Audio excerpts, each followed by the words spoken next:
Olá, que a graça e a paz de nosso Senhor Jesus seja conosco. Estamos juntos para mais um devocional no livro de Isaías e quero refletir com vocês sobre um tema muito prazeroso, esperançoso, que consiste em, deixa eu projetar, com alegria vocês tirarão água das fontes de salvação.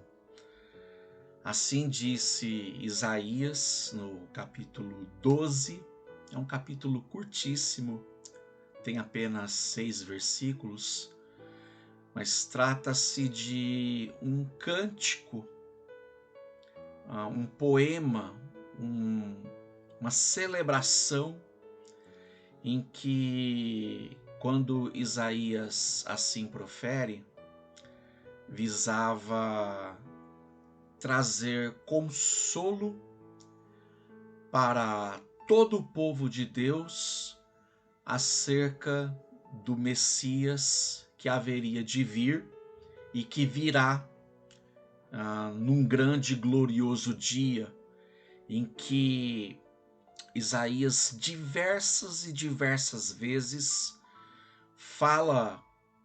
menciona esse dia, sempre dizendo: naquele dia vocês exultarão, naquele dia vocês louvarão ao Senhor.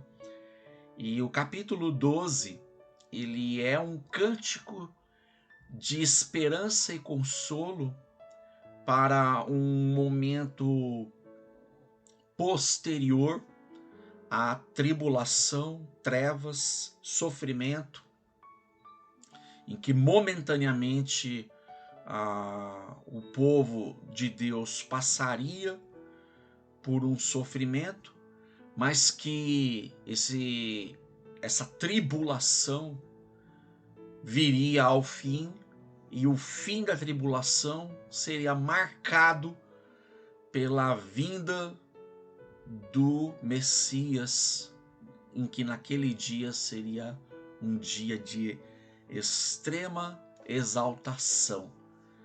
Então aí é daqui que ele menciona, aqui é o verso 3 do capítulo 12, em que ele diz: com alegria vocês tirarão a água das fontes da salvação.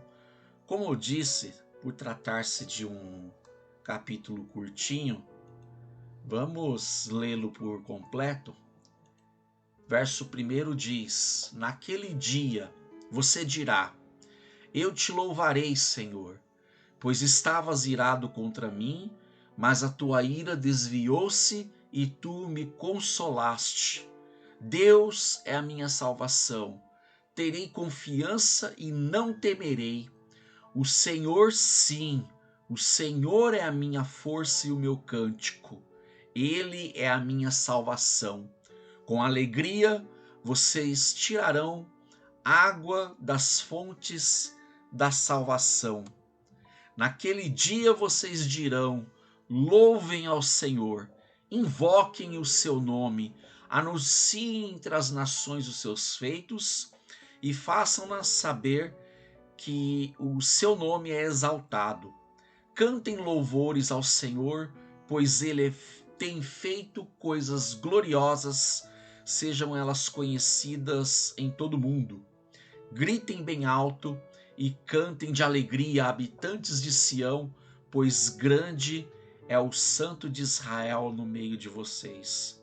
Como dito, um belíssimo cântico em que Isaías está dizendo: povo de Israel, povo de Sião, vocês, naquele dia, quando sobrar um remanescente de vocês, vocês celebrarão ao Senhor, irrompendo em alegria, em confiança, em exaltação, pois Deus, ele, por mais que ele se ira, como vimos aqui, que ele se ira contra o pecado, Essa ira ela é momentânea, em que há de perdurar até a vinda gloriosa de Jesus Cristo.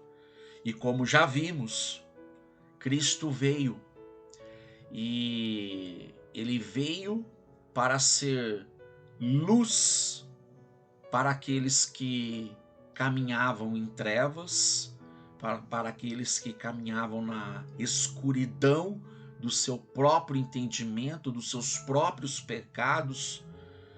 E ele veio para ser luz, para iluminar a todo aquele que nele crê.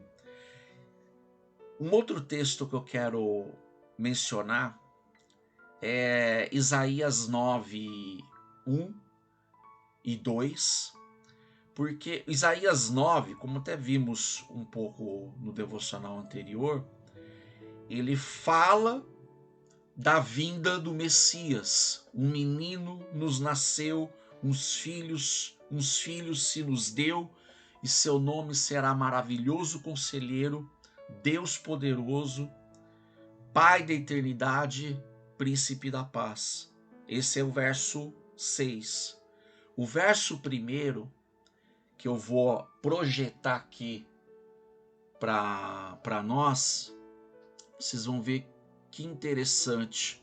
Por que aqui em Isaías 12, Isaías fala acerca daquele dia, do tipo, que dia é este? Ele começou esse dia com a primeira vinda de Jesus há 2000 anos atrás.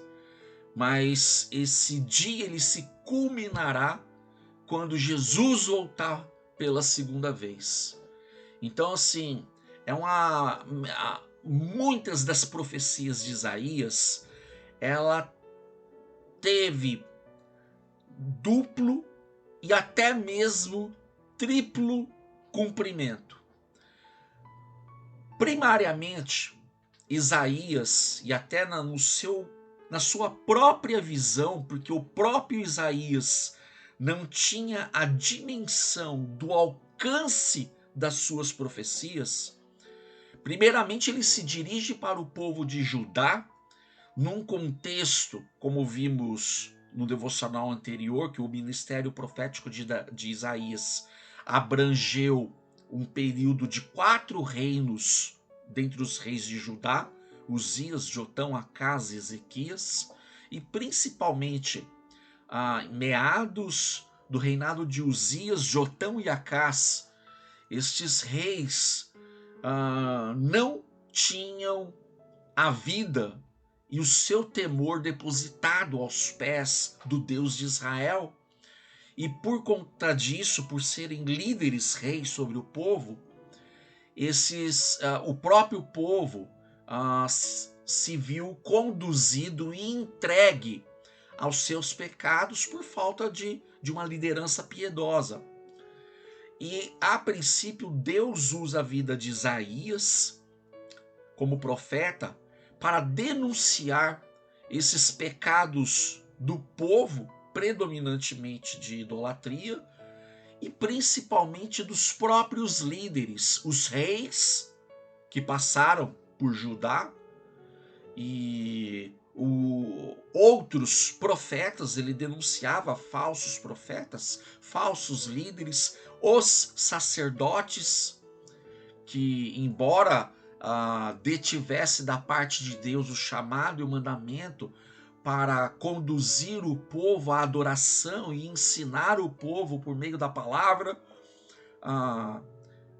esse povo se viu em muitos momentos na história de Israel, entregue e fadados a seus pecados.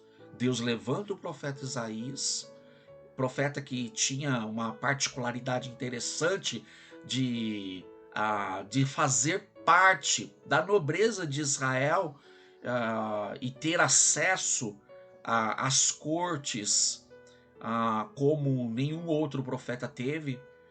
Isaías teve uma particularidade magnífica no seu ministério, além de ser conhecido, como já vimos no devocional anterior, um profeta evangelista, porque fala muito do evangelho acerca do Messias que haveria de vir, e um profeta messiânico, em que falava, como já dito, do Messias e do evangelho acerca desse Messias.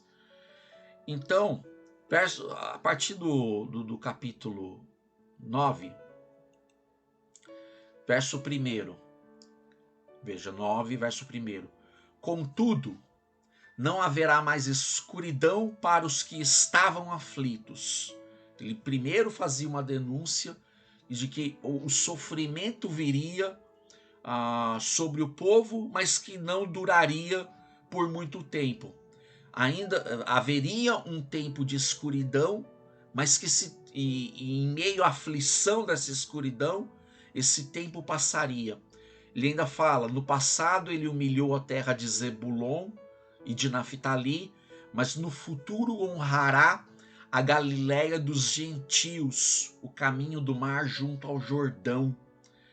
E verso 2, ele continua, o povo que caminhava em trevas viu uma grande luz, porque os que viviam na terra da sombra da morte, raiou uma luz. Veja, Isaías diz acerca, e aí lá no verso 6 que ele fala, porque um menino nos nasceu, um filho nos foi dado, e o governo está sobre os seus ombros. Mas interessante que quando ele fala aqui acerca do tempo de escuridão para os aflitos, e de que num dado momento a luz, que é a luz deste menino, ele haveria de nascer, o Mateus, o evangelista Mateus, ele faz essa exata citação de Isaías. Deixa eu projetar aqui para gente, em Mateus 4:14, em que ele, a partir do verso 12, falando acerca de Jesus. Quando Jesus ouviu que João tinha sido preso, voltou para a Galiléia dos gentios, como ele fala. E aí Mateus fala, saindo de Nazaré, foi viver em Cafarnaum, que ficava junto ao mar, na região de Zebulon e Naftali, para cumprir o que fora dito pelo profeta de Isaías, o que acabamos de ler em Isaías 9, 1 e 2. E ele repete aqui, terra de Zebulon, terra de Naftali, caminho do mar, além do Jordão, Galiléia dos gentios. Povo que vivia nas trevas, viu uma grande luz, porque os que viviam na terra da sombra da morte, raiou uma luz. Mateus falando, olha, para que se cumprisse a profecia de Isaías, em Isaías 9, 1 e 2, Jesus veio e Jesus foi habitar na Galiléia, porque a sua presença é a própria essência da luz em si. A qualquer lugar por onde Jesus passasse, a sua luz, a luz de Deus, acompanhava com ele, porque ele é a própria luz. E Jesus havia dito mesmo assim, eu sou a luz do mundo, o sal dessa terra. Ele fala que Jesus, como sendo a luz do mundo, ele vinha e por onde ele passava, o que ele trazia consigo era o que fazia com que quem estivesse em trevas passasse para a luz.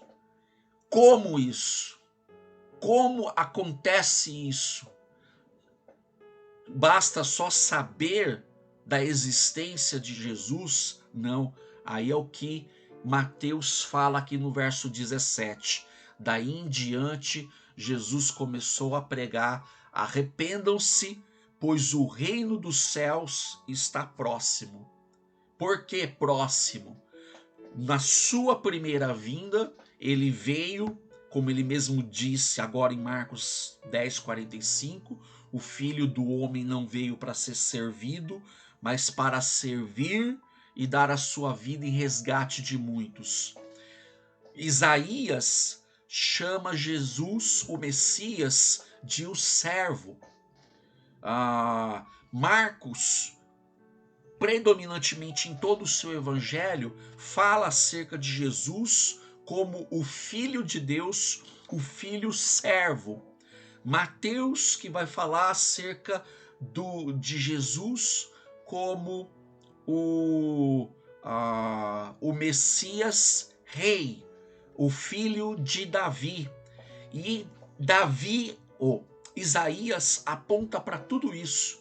Lemos, como visto aqui no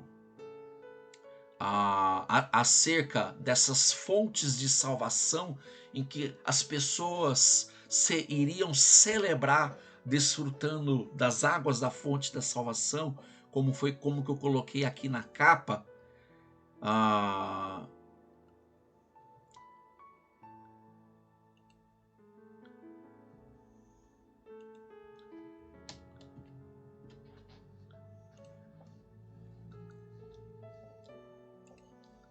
Opa, meio perdido aqui. Com alegria vocês tirarão a água das fontes da salvação, em que Jesus é essa luz, ela é essa fonte de água viva, em que somente por meio dele é possível obter salvação por causa dos nossos pecados. Ele morreu pelos nossos pecados e é por isso é possível celebrar com toda alegria.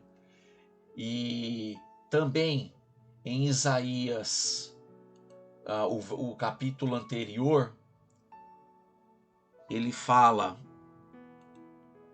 acerca, antes de entrar naquele capítulo 12, acerca do cântico de alegria daquele dia, do dia em que o Messias há de vir e virá.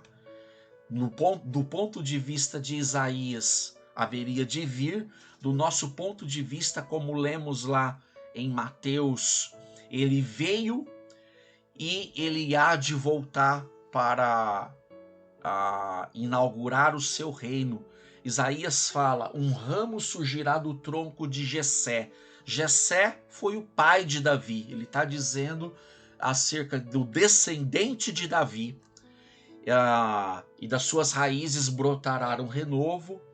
E aí ele fala: o Espírito do Senhor repousará sobre ele, o Espírito que dá sabedoria e entendimento, o Espírito que traz conselho e poder, ou seja, maravilhoso conselheiro, Deus forte, Deus de poder, príncipe da paz, Pai da eternidade, no capítulo 9, mas aqui no 11 ele falando: o Espírito de sabedoria e entendimento, o Espírito que traz conselho e poder, o Espírito que dá conhecimento e temor do Senhor, ele inspirará no temor do Senhor, não julgará pela aparência, nem decidirá com base no que ouviu, mas com retidão julgará os necessitados, com justiça tomará decisões em favor dos pobres, com suas palavras, aquela lá de Mateus, porque ele veio para dizer: arrependei-vos, porque a vós é chegado o reino dos céus. Com suas palavras, como se fosse um cajado, ferirá a terra, e com o sopro de sua boca matará os ímpios. Ele vai vir para fazer essa distinção. E a condição para sair de um estado impiedoso, de ímpio, para filho de Deus, é confiar no que Cristo fez através da sua obra maravilhosa. Aí sim, vamos irromper em alegria, porque vamos tirar água das fontes de salvação que só é possível na pessoa de Jesus Cristo. Isso é a razão pela qual Isaías irrompeu-se em cântico ao dizer, já no verso 2, louvem, invoquem o nome do Senhor, anunciem entre as nações os seus feitos, Cantem louvores ao Senhor, pois Ele tem feito coisas gloriosas. Fez isso tudo na pessoa de Cristo. E há de fazer muito mais quando Ele voltar uma segunda vez, nessa nossa esperança. E o ápice desse cântico, dessa manifestação de louvor se dará naquele dia, em que Ele falar: cantem de louvores, pois Ele tem feito coisas gloriosas, sejam elas conhecidas em todo o mundo. Gritem bem alto e cantem de alegria, habitantes de Sião, pois grande é o Santo de Israel no meio de vocês. E isso transcende ao povo de Israel, até como Mateus colocou, e o próprio Isaías, no capítulo 9, verso 1, que ele estenderia para os gentios essa luz, até chamando, iniciando na própria Galileia, mas como ele sendo a Galileia dos gentios e para os gentios, né? Então, e nisso nós que não somos judeus consanguíneos, somos alcançados por essas promessas, por essa profecia de Isaías, em que começamos hoje a celebrar a salvação das nossas almas, desfrutando da vida eterna já em Cristo, em espírito regenerado, mas que culminará com a segunda vinda de Cristo. Então, podemos passar por um momento temporário de tristeza, de dor, de angústia, mas que irromperá em alegria no Senhor, com a alegria que vamos tirar das águas, das fontes de salvação. Que Deus em Cristo nos abençoe e que sempre mantenha viva em nós a esperança em Cristo Jesus.